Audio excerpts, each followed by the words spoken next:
To end DACA, that program that protects undocumented immigrants who were brought to the United States as children, so-called dreamers, from deportation. Here to discuss, Eugene Scott, Washington Post reporter, Caitlin Huey-Burns, national political reporter for Real Clear Politics, and David Drucker, our political analyst in Washington. So nice to have you all here. And Eugene, let me begin with you, because the president, when it comes to North Korea, has not minced his words. He hasn't detailed what he would do, but he threatened fire and fury, right?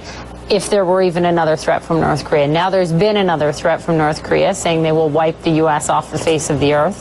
What plays does the White House have in its playbook at this point that could actually work?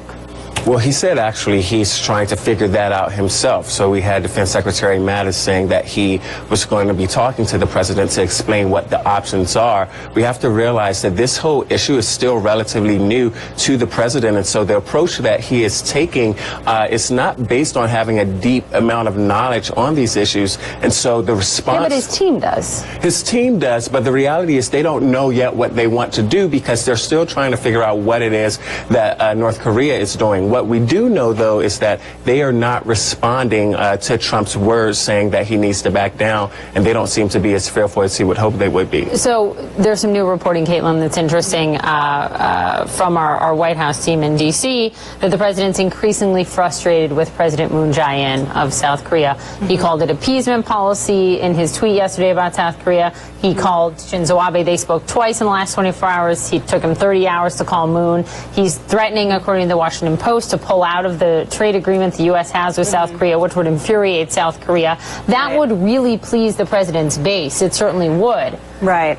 But what is the end goal there? And will it be effective to anger your one of your most significant allies in the region? I think this issue, to your point, represents the way in which Trump's campaign promises are coming to reality here with these foreign conflicts. Remember, he campaigned, of course, on withdrawing from different trade agreements, for talking tough on trade with other countries, from withdrawing U.S. presence around the world. So all of these things are kind of coming to a head here in North Korea. And in many ways, the president is left with little options, very few options, and experts say that there are no really great options left. The president is also learning kind of the diplomatic routes here, right? He thought he could have a relationship with the Chinese president, thinking that the Chinese president could be tougher on North Korea. Lots of people said that that wouldn't happen. He's realizing that now.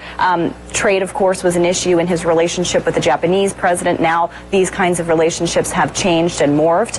But lots of people were very concerned about that threat, kind of that chiding of South Korea, when that country is going to be a really key ally here. So, David, listen to what former CIA and NSA Director Michael Hayden said yesterday on State of the Union, talking about two things that he fears when it comes to how the president is dealing with the North Korea situation. Let's play it.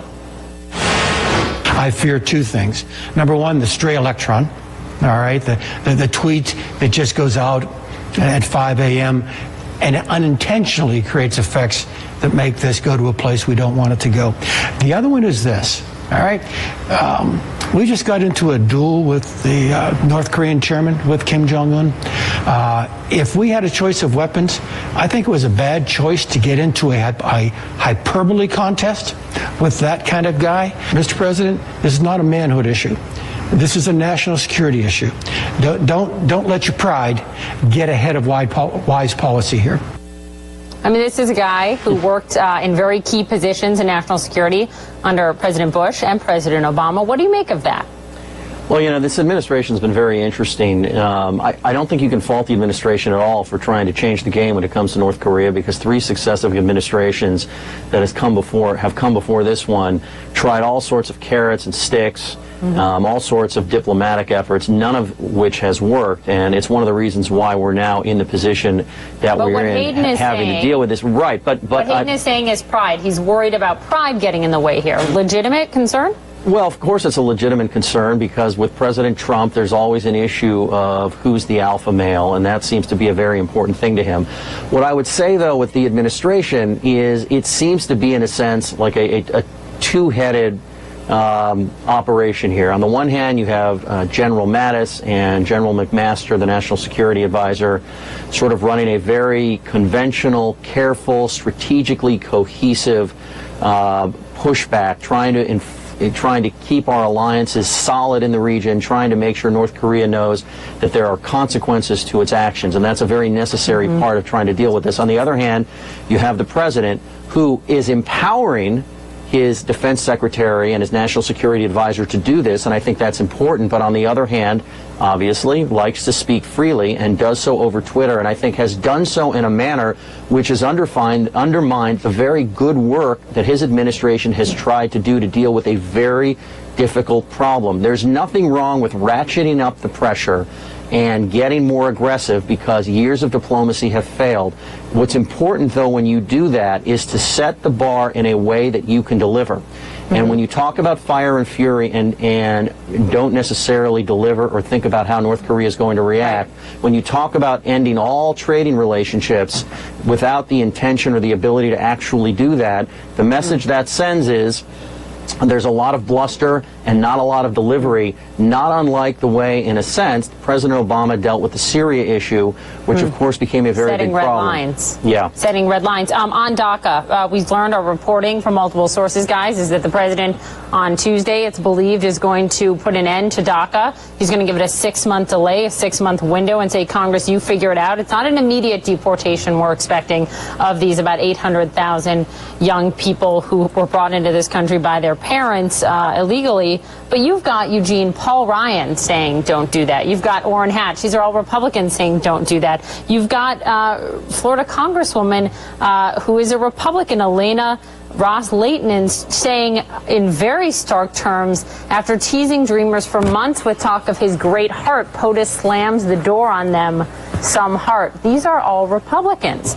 Now, this would please his base, but it's going against so many leaders in his party. Why? Well, I think he realizes that his base is the group that has been with him and has gotten him this far, and he's really loyal to them. But the reality is he certainly needs to expand his support beyond them, because even their support numbers for him are decreasing. And if he wants to be reelected, he's going to have to listen to so many of the Republicans who want him to keep DACA in place. But what's interesting, Caitlin, is he could have said, we'll listen to his words when he utters them, whether it's today or tomorrow. But all our reporting is he's going to give this a 6-month delay, a 6-month window. Now, he could have ended DACA immediately. Instead, he's not doing this. Is that him essentially conceding, I want to end this for my base, I promised I would, but I don't want this on me, Congress has to fix it? Right, leaving a lot in limbo here. I mean, the immediate deadline, of course, is these AGs who are pushing the president on this by making a decision tomorrow. But when you talk to members of Congress, they've had a lot of time to come up with an immigration policy pertaining to those brought here illegally as children. As we've all followed Congress, it is very difficult to see how they would be able to get a bill together, and not only consensus on a bill, but to get this process moving on this issue by, January, February, when that deadline would come. When they voted on it in 2010, you had President Obama in place, right? So he could issue executive order. Now you don't. Right. And a lot of Republicans disagree with the White House making policy on this. So that's kind of the issue at heart here. Thank you Poppy, guys very much. One interesting thing here, Poppy. This is President Trump is essentially saying he would sign this if they could actually get it done. I think we've lost sight of that in a lot of this analysis. It's an important point. Thank you all for being here on a lot of important issues. Even though it is a holiday, there is a lot going on. David, Eugene, and Caitlin, thank you very much. Ahead for us, Houston's mayor says most of the city is now drying up from Hurricane Harvey. Now the recovery effort and the fight to fund it continues. Choose to go, to indulge your curiosity, explore a new road to see where it takes you. Meet the leaders who change the game. No matter where you are, no matter what the currency, when you run the numbers, they may surprise you, but stay your course. You're on the path to success. CNN Money.